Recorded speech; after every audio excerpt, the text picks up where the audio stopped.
দিল্লিতে বাংলাদেশের হাই কমিশনে উগ্র ভারতীয়দের দ্বারা হামলার ঘটনার পর সব ধরনের কনসুলার সেবা ও ভিসা দেওয়া স্থগিত করা হয়েছে।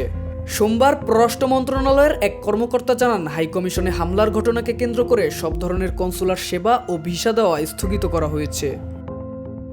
গত শনিবার দিল্লিতে অবস্থিত বাংলাদেশের হাই কমিশন প্রাঙ্গণে স্থানীয় সময় রাত ৯টার দিকে একদল উগ্র হিন্দু হামলা ও বিক্ষোভ চালায়। অখণ্ড হিন্দু রাষ্ট্র সেনার ব্যানারে ২০ থেকে ২৫ জনের একটি দল ৪ থেকে ৫টি গাড়িতে করে সব ধরনের নিরাপত্তা বেষ্টনী অতিক্রম করে বাংলাদেশ হাউসের মূল ফটকের সামনে উপস্থিত হয়। সেখানে তারা বাংলাদেশ বিরোধী নানা স্লোগান দেয় এবং ভারতে নিযুক্ত বাংলাদেশের হাই কমিশনার রিয়াজ হামিদুল্লাহকে হত্যার হুমকি দেয়।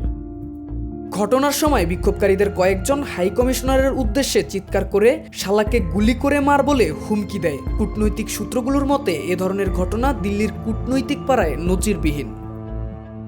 ঘটনার সময় বাংলাদেশ হাউজের নিরাপত্তায় নিয়োজিত বাহিনীর সদস্যরা নীরব ভূমিকা পালন করেন বলে অভিযোগ উঠেছে। উগ্রবাদী দলটির প্রবেশ কিংবা বিক্ষোভ চলাকালে তাদের বাধা দেওয়া হয়নি। দীর্ঘ সময় স্লোগান দেওয়ার পর তারা নিরাপদে বাংলাদেশ হাউস ত্যাগ করে। এরপর ভারতের পররাষ্ট্র মন্ত্রণালয় জানিয়েছিল, বিক্ষোভের কয়েক মিনিটের মধ্যে স্লোগান দেওয়া যুবকদের সরিয়ে দিয়েছিল দায়িত্বপ্রাপ্ত পুলিশ এবং ভিয়েনা কনভেনশন অনুযায়ী বিদেশি দূতাবাসের নিরাপত্তা নিশ্চিত করতে প্রতিশ্রুতিবদ্ধ ভারত। পরবর্তীতে ঢাকা পাল্টা বক্তব্য দিয়ে তাদের এই বিবৃতি প্রত্যাখ্যান করেছে।